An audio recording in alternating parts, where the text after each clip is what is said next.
এই শোনো, আমি তোমাকে একটা কবিতা বলতে চাই, তুমি কি শুনবে? তবে শোনো, হ্যাঁ। যাকে দেখে আমি হয়ে উঠেছিলাম জোনাকি থেকে জ্যোৎস্না, যার প্রেম পাওয়ার জন্য পৃথিবীর প্রেমে পড়া হলো না, জগৎকুল নাম দিল তার প্রেমিকা।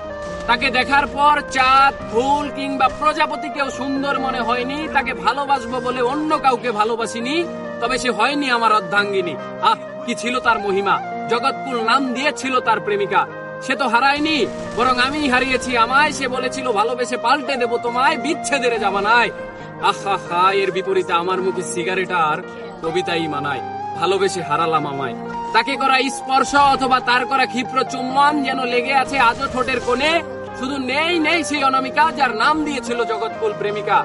আমি শুনেছিলাম এ পৃথিবীর মানুষেরা চাইলে সবকিছুই হতে পারে, তাই আমি চাঁদ, সূর্য, মহাবিশ্ব চাইনি হতে, শুধু চেয়েছিলাম এক জনম তোমায় ভালোবেসে যেতে।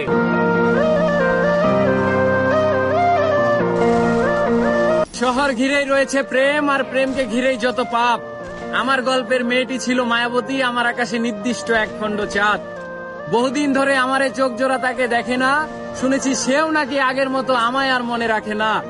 আহ আহ, তার চোখের চাহনি, তাই হয়তো আজ অব্দি কোনো মেয়ের প্রতি ভালোবাসাটুকু জন্মায়নি। আমার দোষ ছিল, আমি বেকার ছিলাম। প্রেম অধ্যায়টা নিষিদ্ধ ছিল আমার জন্যে। তবে এ শহরে প্রেম হারায়, প্রেমিকারাও হারায়। এর পেছনে শুধু বেকারত্বই দায়ী নয়, আমাদের প্রতি ওদের টান কেটে যাওয়াই প্রধান বিষয়। আমার সাথে প্রেম থাকাকালীন অবস্থায় আমি তার গায়ে স্পর্শ করিনি, তার সতীত্ব নষ্টের কারণ হতে চাইনি। তবে আমার প্রেমিকা বড্ড নীতিবান, সে তার বর্তমান প্রেমিকের সঙ্গে অশ্লীলতা করে। আমার এ করুণ অবস্থায় আজ তীব্র হারে অনুশোচনা করে।